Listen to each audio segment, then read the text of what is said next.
ਕੇਂਦਰ ਸਰਕਾਰ ਵੱਲੋਂ ਲਿਆਂਦੇ ਗਏ ਇਹ ਕਾਲੀ ਸੋਧ ਕਾਨੂੰਨਾਂ ਦੇ ਵਿੱਚ ਜੇਕਰ ਗੱਲ ਕਰੀਏ ਪੰਜਾਬ ਦੇ ਨਾਲ ਪੂਰਾ ਭਾਰਤ ਜੁੜ ਚੁੱਕਿਆ ਹੈ ਜੀ। ਪੂਰਾ ਭਾਰਤ ਹੈ ਜਿਹੜਾ ਮੋਦੀ ਸਰਕਾਰ ਦੇ ਜਿਹੜੇ ਇਹ ਕਾਨੂੰਨ ਹਨ ਉਹਨਾਂ ਨੂੰ ਡਟ ਕੇ ਪਿੱਛੇ ਹਟਾਉਣ ਦੇ ਵਿੱਚ ਲੱਗਾ ਹੋਇਆ ਆ। ਇੱਥੇ ਹੀ ਅਗਰ ਅਸੀਂ ਪੂਰੇ ਭਾਰਤ ਦੀ ਗੱਲ ਕਰ ਰਹੇ ਹਾਂ ਤਾਂ ਭਾਰਤ ਦਾ ਹਰ ਇੱਕ ਉਹ ਪ੍ਰਦੇਸ਼ ਜਿਹੜਾ ਹੈਗਾ ਇੱਕ ਹੋ ਰਿਹਾ ਆ, ਜਿਹੜਾ ਕਹਿ ਰਿਹਾ ਆ ਕਿ ਅਸੀਂ ਹੁਣ ਪਿੱਛੇ ਨਹੀਂ ਹਟਾਂਗੇ, ਹੁਣ ਅਸੀਂ ਅੱਗੇ ਵੱਧ ਚੁੱਕੇ ਹਾਂ।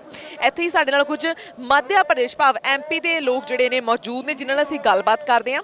सर सब तो पहला तुसी ये दसो कि तुसी एमपी तो इत्थों तक का सफ़र किवें तय किया?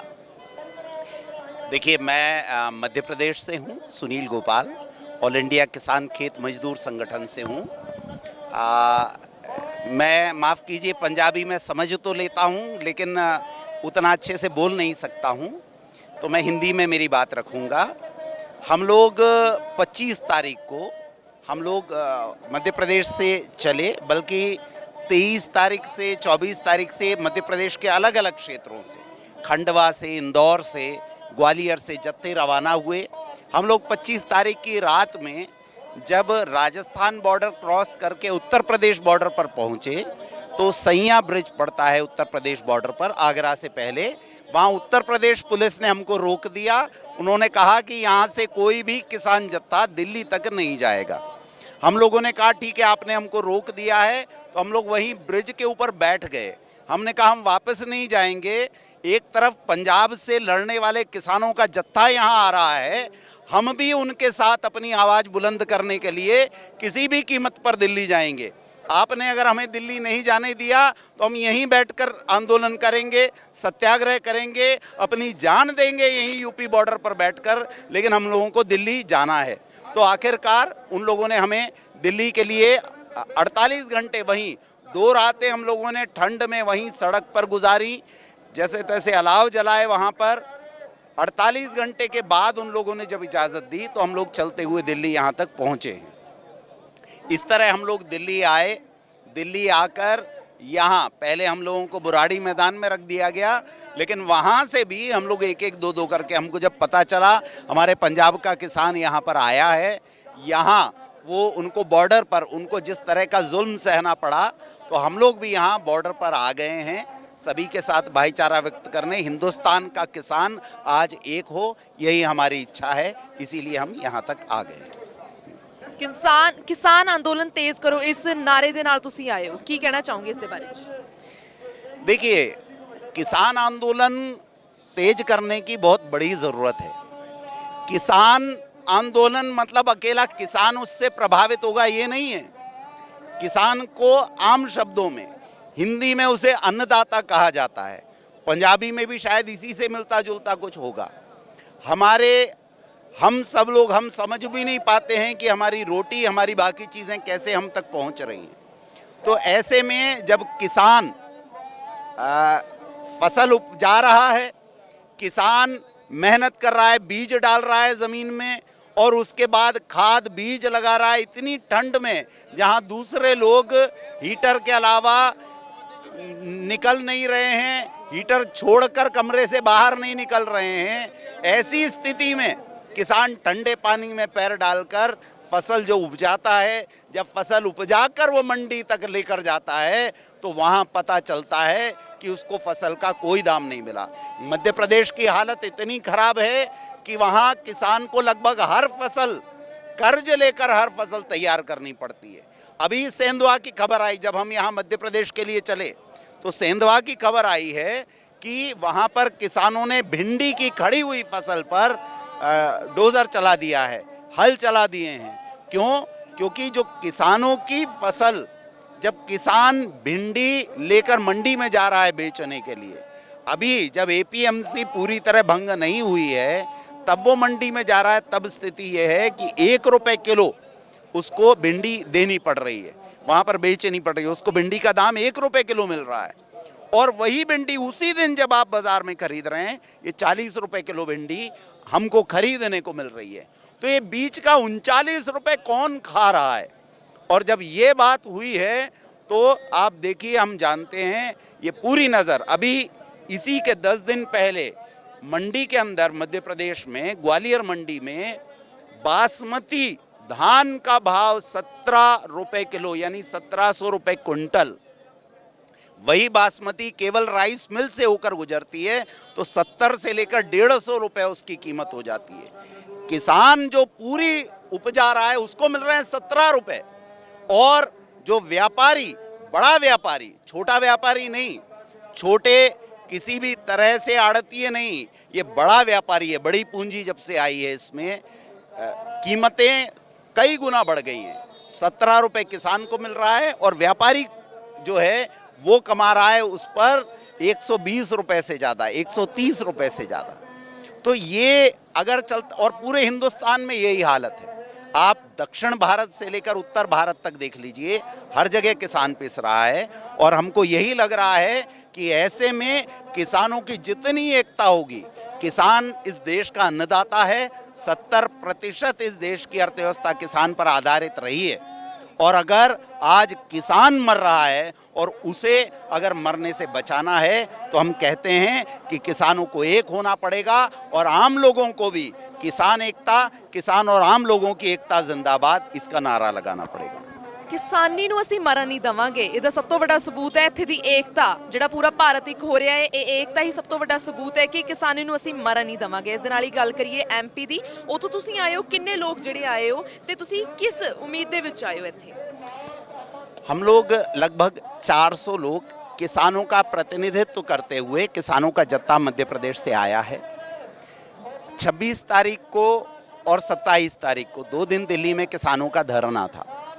हमारी केवल एक बात थी कि हम दिल्ली आएंगे, पंजाब के किसान, हरियाणा के किसान, ये AIKSCC और पंजाब की जो 31 किसान जत्थेबंदियां हैं, उनका एक तरह का समागम होना था दिल्ली में।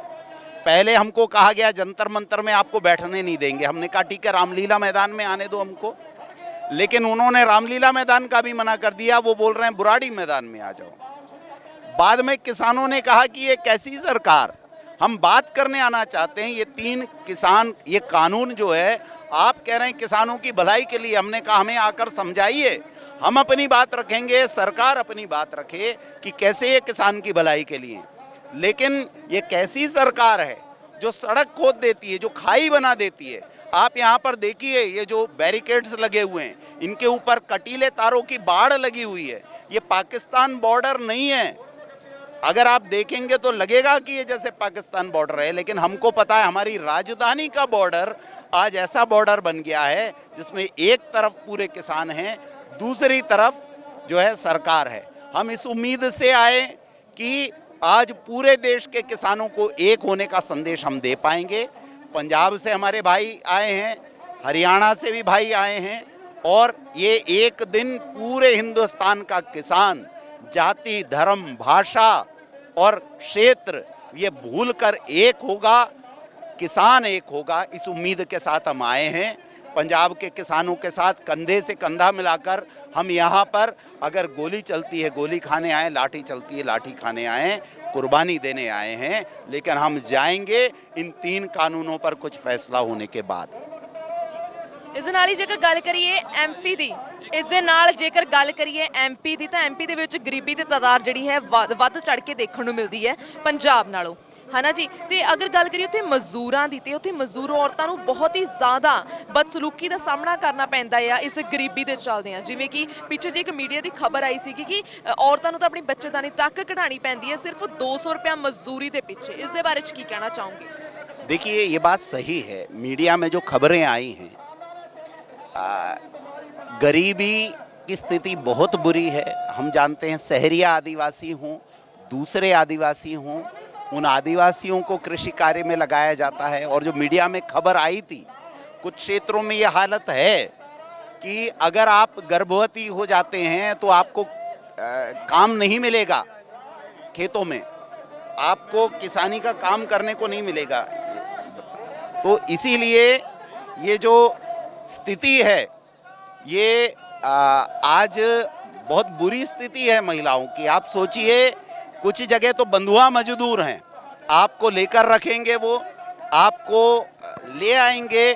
ये जो खबर आई कि आपको कुछ पैसा दे देंगे और उसके बाद कहेंगे कि आप माँ भी नहीं बन सकते, अगर आप माँ बनेंगे तो आप काम नहीं कर पाएंगे खेतों में। तो ये हक तक छीन लिया जाता है। स्थितियां बहुत ज़्यादा खराब हैं और पंजाब में हम देखते हैं किसानों की एकता जिस तरह से बन रही है, ये एकता अगर मध्य प्रदेश में भी बनती है, दूसरी जगहों पर बनती है, तो किसान ही नहीं खेतीहर मजदूर की एकता भी ज़रूरी है। और वो जब तक एक नहीं होंगे ये शोषण जारी रहेगा। स्थितियां हम जानते हैं सीमांत किसान जो हैं, छोटे किसान, उनकी भी स्थितियां बहुत ख़राब हैं और ज़्यादा से ज़्यादा छोटे किसान, सीमांत किसान आज खेतीहर मजदूर बनने के लिए जो है मजबूर हैं। एक और जो हम देखते हैं, जो छोटे किसान हैं वो एक फसल लेते हैं अपने खेत में, बाद में ट्रेनों में बैठकर जाते हैं दूसरी जगहों पर, मजदूर बनकर जाते हैं। तो अगर वो मजदूरी नहीं करेंगे, वहाँ से थोड़ा पैसा कमाते हैं, अगर वो मजदूरी नहीं करेंगे तो वो अपने यहाँ किसानी भी नहीं कर पाएंगे। तो महिलाओं का भी शोषण है, छोटे छोटे बच्चों को भी खेती में लगना पड़ता है। कितने ही बंधुआ मजदूरों को हमारे यहाँ बंधुआ मजदूर मुक्ति मोर्चा के साथ ही मुक्त करवाते हैं। ये मध्य प्रदेश में स्थिति है और हम इस स्थिति के खिलाफ भी लड़ने के लिए यहाँ किसानों के साथ एकता भाईचारा व्यक्त करने आए। ਇਸ ਦੇ ਨਾਲ ਹੀ ਜੇਕਰ ਗੱਲ ਕਰੀਏ, ਪਹਿਲਾਂ ਹੀ ਇੰਨੀ ਮਾੜੀ ਕੰਡੀਸ਼ਨ ਹੋਣ ਦੇ ਨਾਲ ਮੱਧ ਪ੍ਰਦੇਸ਼ ਦੇ ਵਿੱਚ ਮਜ਼ਦੂਰੀ ਦੇ ਸੰਬੰਧਿਤ ਤੁਹਾਨੂੰ ਨਹੀਂ ਲੱਗਦਾ ਇਹ ਜਿਹੜੇ 3 ਸੋਧ ਕਾਨੂੰਨ ਆਏ ਨੇ, 3 ਖੇਤੀ ਕਾਨੂੰਨ ਆਏ ਨੇ ਹੋਣ ਦੇ ਵਿੱਚ, ਇਹ ਤਾਂ ਇਹ ਮਜ਼ਦੂਰੀ ਨੂੰ ਵੀ ਮਾਰ ਦੇਣਗੇ? देखिए ये जो कानून आए हैं, ये इन कानूनों में आप ये देखिए छोटा किसान बर्बाद हो जाना है।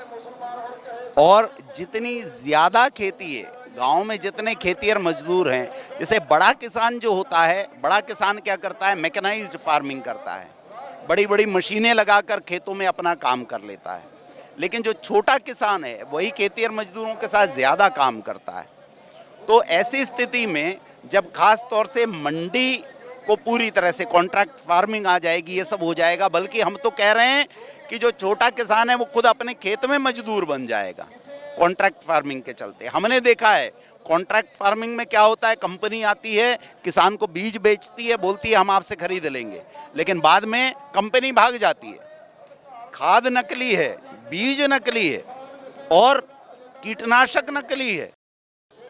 छोटा किसान इस तरह बर्बाद हो रहा है और खेतीहर मजदूरों को ज़्यादा काम मिलता है छोटे किसानों के यहाँ। और छोटे किसान जब पूरी तरह ख़त्म हो जाएंगे तो खेतीहर मजदूरों की स्थिति और ज़्यादा बदहाल हो जाएगी। तो ये लड़ाई बड़े किसानों की अकेली नहीं है। बड़े किसान कुछ हद तक प्रभावित होंगे, लेकिन छोटा किसान और खेतीहर मजदूर बर्बाद हो जाएगा। ਇਸ ਦੇ ਨਾਲ ਹੀ ਜੇਕਰ ਗੱਲ ਕਰੀਏ, ਇਹ ਸਾਡੇ ਨਾਲ ਕੁਝ ਮੱਧ ਪ੍ਰਦੇਸ਼ ਦੇ ਕਿਸਾਨ ਸੀਗੇ ਜੋ ਕਿ ਸਾਡੇ ਨਾਲ ਗੱਲਬਾਤ ਕਰਕੇ ਹਟੇ ਨੇ ਹੁਣੇ। ਇਸ ਦੇ ਨਾਲ ਹੀ ਅਸੀਂ ਕਹੀਏ ਕਿ ਗੱਲ ਸੁਣ ਮੋਦੀ ਸਰਕਾਰੇ, ਹੁਣ ਸਾਰਾ ਭਾਰਤ ਇੱਕ ਹੋ ਚੁੱਕਿਆ ਹੈ, ਹੁਣ ਅਸੀਂ ਪਿੱਛੇ ਨਹੀਂ ਹਟਾਂਗੇ, ਹੁਣ ਤੈਨੂੰ ਦਬਾ ਕੇ ਰਹਾਂਗੇ। ਇਸ ਦੇ ਨਾਲ ਹੀ PTN 24 ਦੇ ਉੱਤੇ ਫਿਲਹਾਲ ਇੰਨਾ ਹੀ। ਹੁਣ ਮੈਨੂੰ ਦਿਓ ਇਜਾਜ਼ਤ, ਧੰਨਵਾਦ।